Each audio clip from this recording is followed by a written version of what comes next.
Which geographic region has produced the best basketball players in the NBA right now? Is it the West Coast or the East Coast? Is it the South or the Midwest? Or is it somewhere outside of the United States entirely? Let's figure it out. So what I did is divide up every player in the NBA into 14 different geographic regions based on where they're from. Then we're going to build a starting lineup for each region and match them all up in a single elimination tournament to see who comes out on top.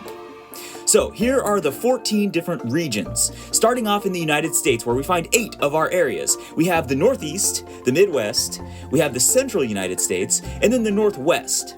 And then if we go south, we have California, it's a region all by itself, and then the Southwest and the Southeast, and finally we have what I'm calling the Mid-South. Alright, then if we move outside of the United States, we find 2 more regions nearby. To the north, we have Canada, and then to the south, we have the Caribbean.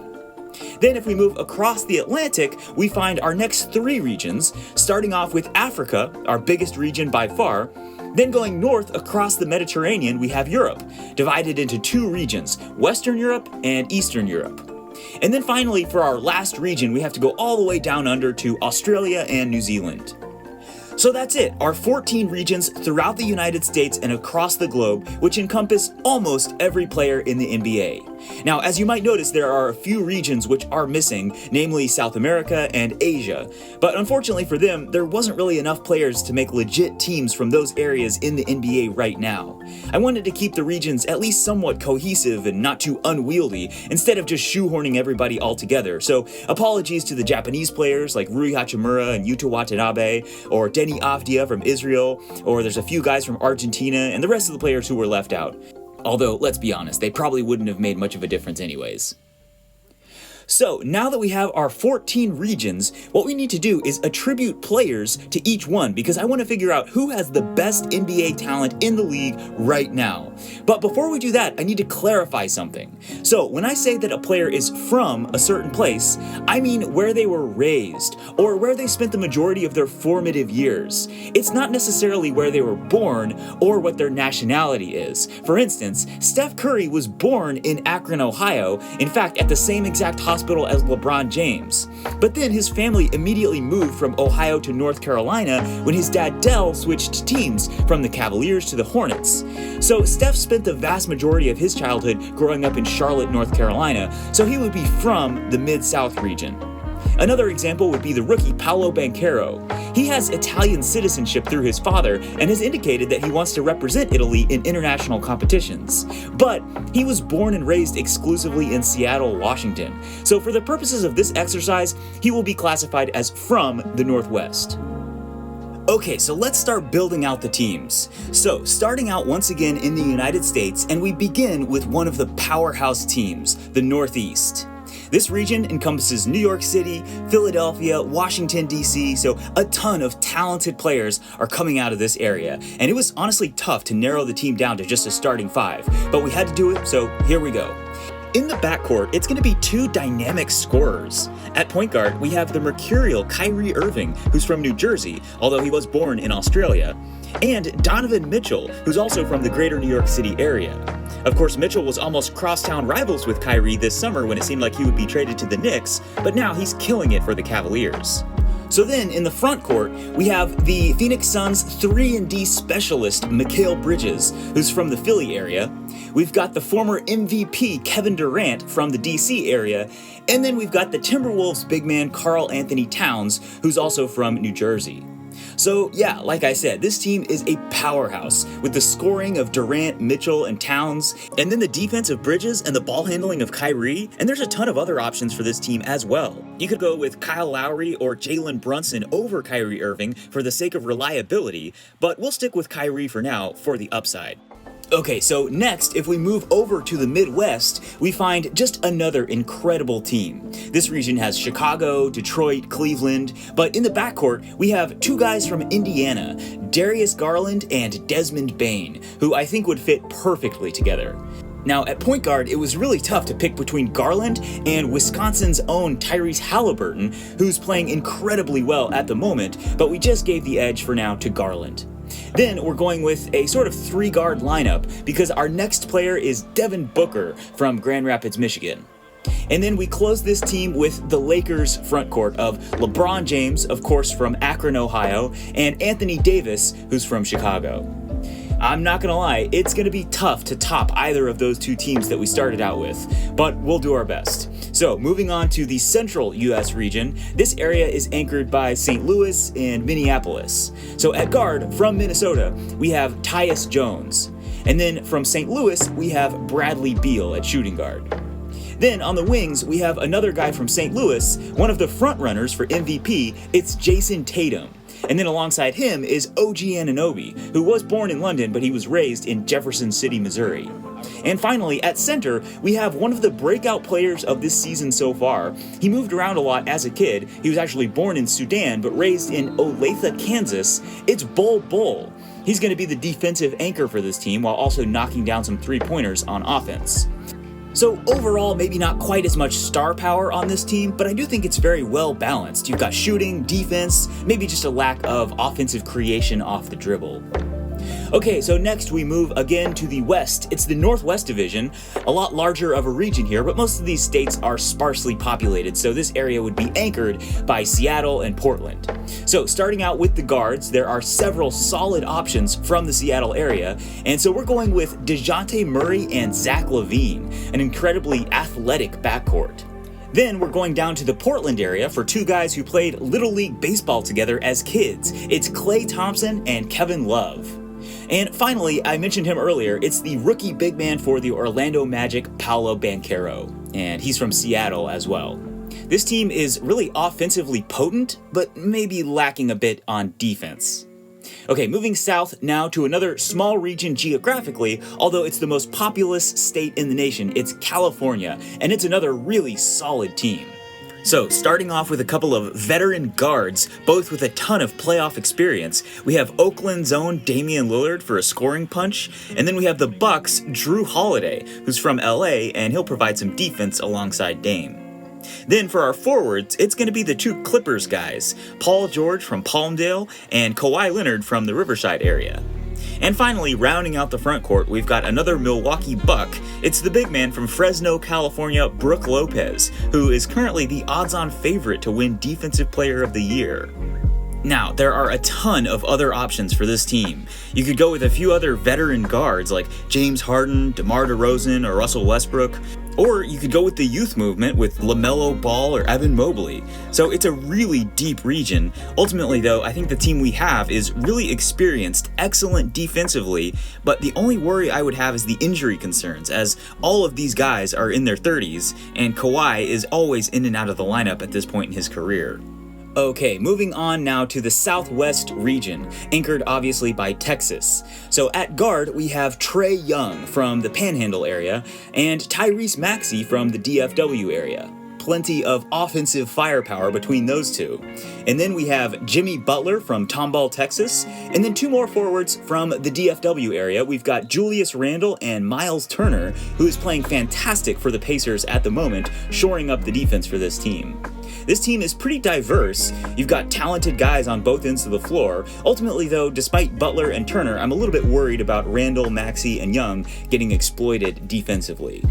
Alright, next we're moving east once again from the southwest to the southeast. This is from Louisiana all the way over to Florida and Georgia. And we've got another excellent team here, starting off with an absolutely electrifying backcourt. It's Ja Morant from South Carolina and Anthony Edwards from the Atlanta area. You can't possibly get much more exciting and athletic than that. Then at small forward, we've got Jaylen Brown, also from the Atlanta area. And then rounding out the front court, we have two more young, talented, athletic guys, Scotty Barnes from West Palm Beach, Florida, and Zion Williamson, who, like Morant, is from South Carolina. Okay, this team is hands down the most exciting and entertaining. Tons of young, talented guys on this one. Might not be the most stout defensively with Zion nominally at center, but Scotty Barnes could certainly help out in that regard. Okay, and finally, our last region in the United States is just to the north, and it's what we're calling the Mid-South region. It could also be referred to as the Appalachian region. It's North Carolina, Tennessee, Kentucky, Virginia, and West Virginia.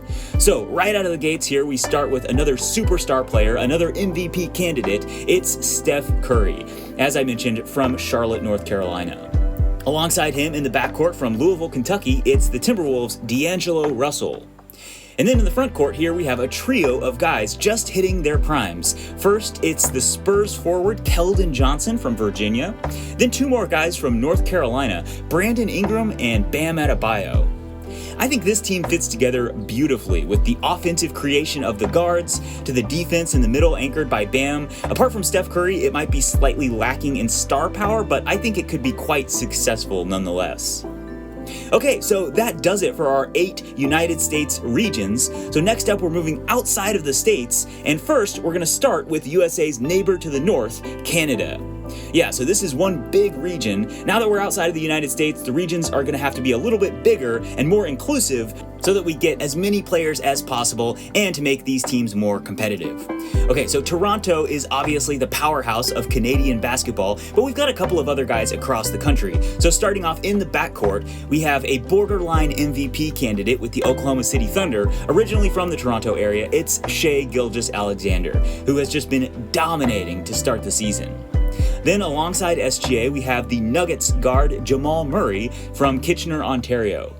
Pretty potent offensive punch from those two. Then for the forwards, there's a few good options. You could go with Shai's teammate Lou Dort, but instead, we're going with another guy from Toronto. It's RJ Barrett, who's been rounding into form lately for the red-hot New York Knicks. Then alongside Barrett, we have reigning NBA champion Andrew Wiggins, who's also from Toronto. And finally, at center, we're going to go with Kelly Olynyk, hailing from British Columbia, who's having a nice season offensively for the Utah Jazz. Although you could also go with the Dallas Mavericks center Dwight Powell. So I think this Canadian team would be pretty solid, especially on offense, although it might be a bit faulty defensively. And next up, we have our final team from the Western Hemisphere, traveling south of the United States. We have the Caribbean.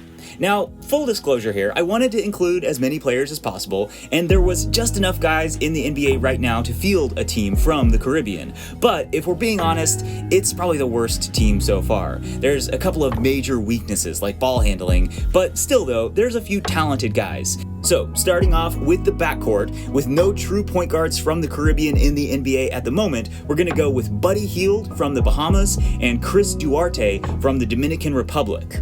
I think they could probably make do for the ball handling, although it's not ideal, but they're not lacking for shooting, that's for sure. Then in the front court, we're once again constrained as there's not really any defensive wings available, so it's basically a 3-big lineup with Al Horford, who's also from the Dominican Republic, DeAndre Ayton, who's also from the Bahamas, and Nick Richards from Jamaica. Ayton is obviously the star player for this team, but like I said, it's clearly limited and it's going to be one of the worst teams.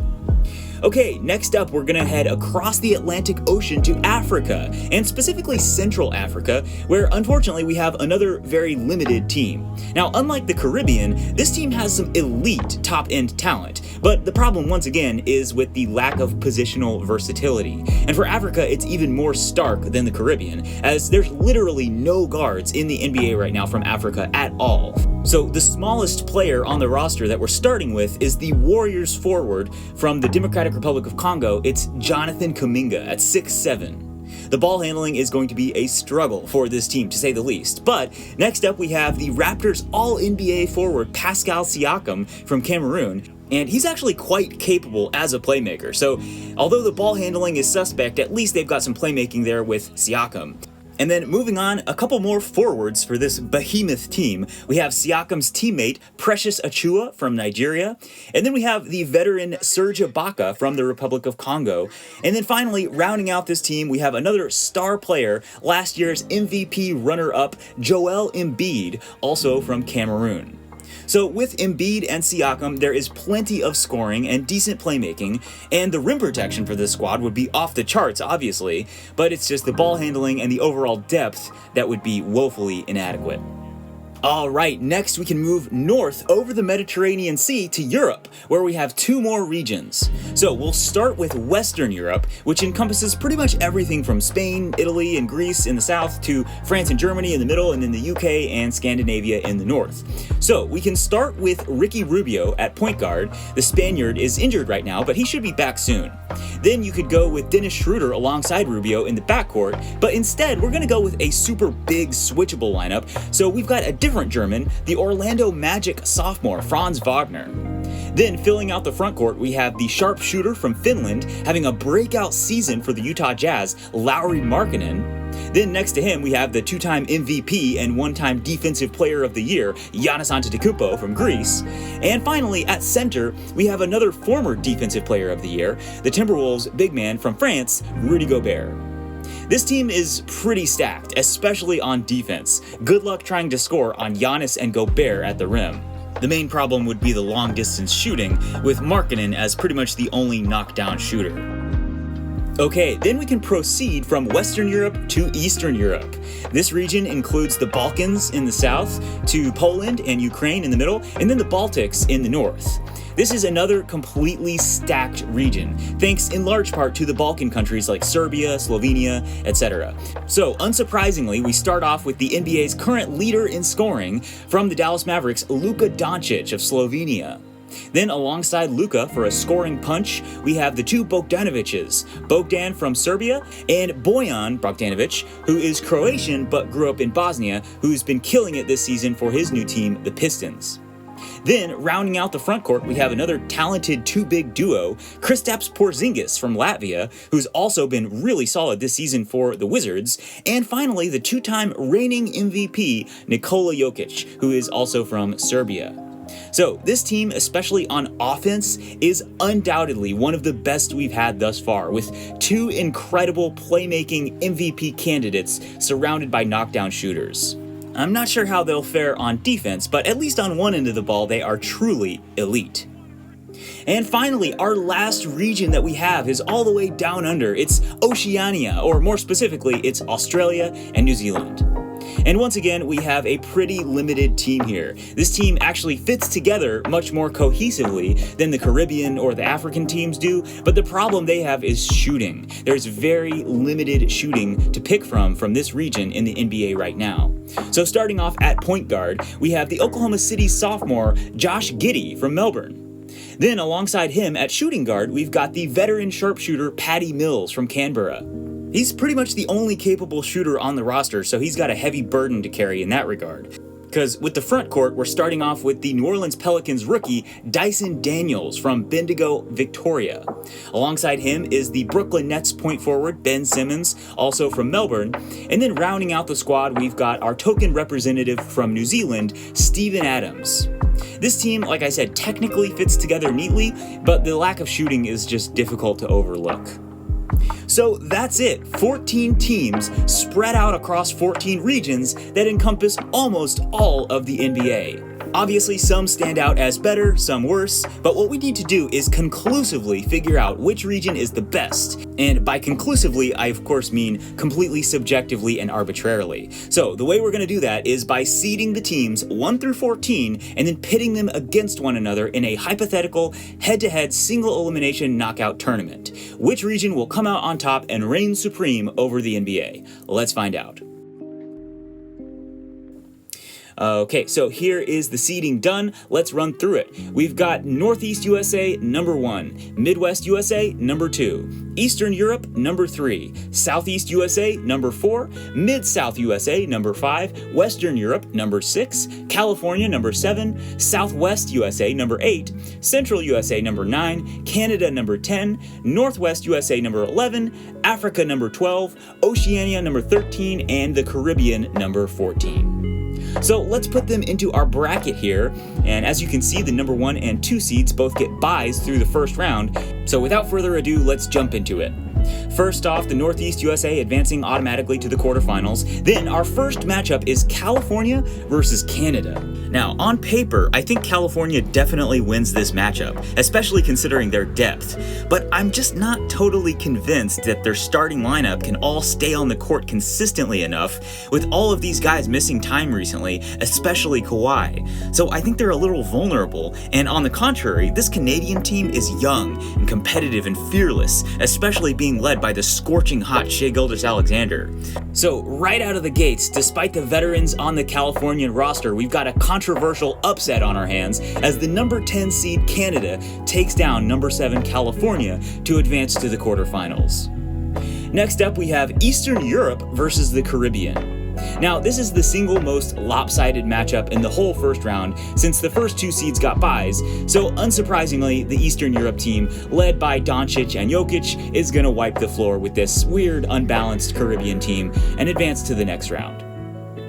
Next up, we have another fairly lopsided matchup. It's the Mid-South USA versus Africa. If only there were a few ball handlers and shooters that could help out this African side, but unfortunately for them, not even Joel Embiid and Pascal Siakam can help him overcome this Steph Curry-led Mid-South team, which is sneaky talented and which Bam Adebayo is specially equipped to neutralize Embiid anyways. So Steph and the Mid-South advance.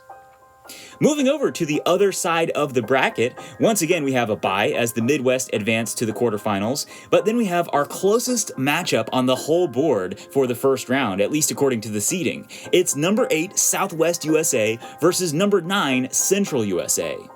Trae Young and Jimmy Butler versus Jason Tatum and Bradley Beal. I love the grittiness of this Southwest team. They're going to be scrapping and clawing, they've got a lot of playoff experience too. But somehow, I'm falling back on Central USA to win this one. They've got the best player in the game in Jason Tatum, and he's surrounded by knockdown shooters and excellent defenders. So in a slight upset, Central USA advances. Moving on, we have another lopsided matchup, Southeast USA versus this wonky team from down under. And I think this one is a blowout. The off-the-charts athleticism for the Southeast USA is way too much for Ben Simmons and Oceania to handle, so they advance easily.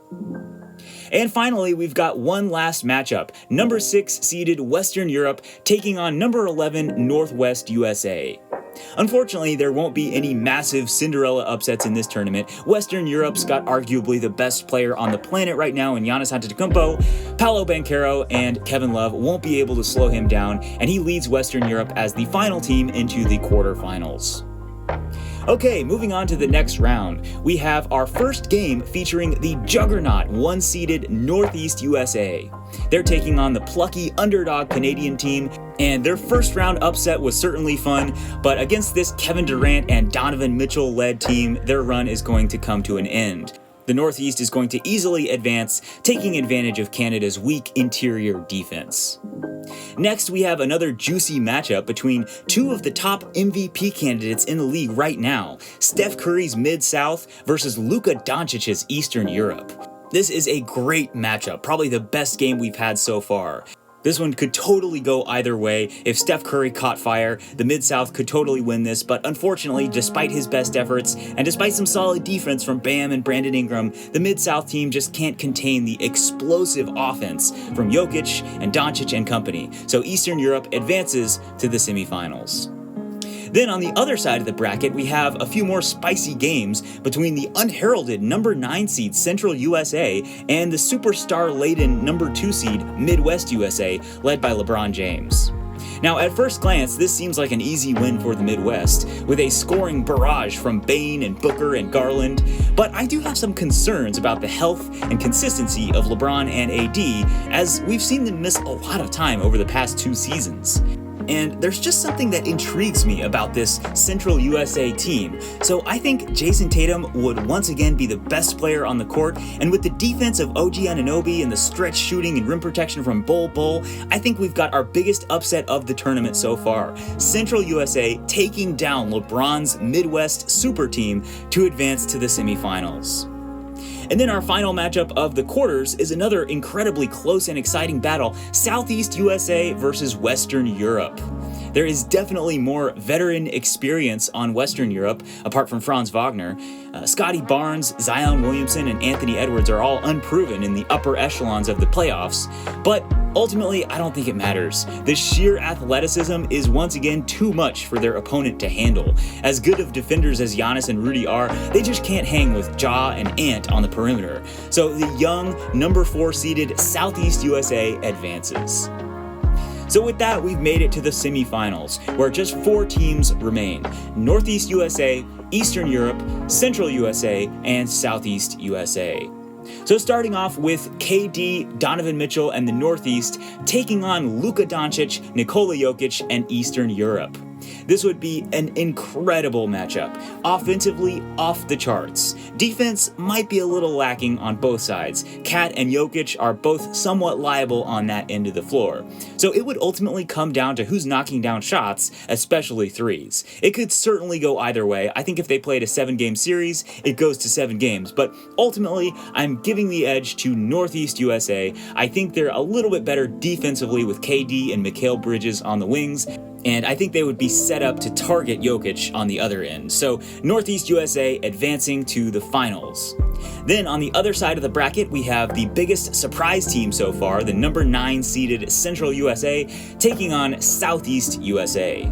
And unfortunately for Tatum and company, I think this is where their fairy tale run comes to an end. That familiar story unfolds once again. The backcourt of Tyus Jones and Bradley Beal are unable to contend with the explosive duo of Ja Morant and Anthony Edwards. Zion's defensive liabilities are not exploited by Bol, he's just too weak to punish him in the post, and Scotty Barnes and Jaylen Brown's active defenses are enough to stymie Jason Tatum. So once again, number 4 seeded Southeast USA advances.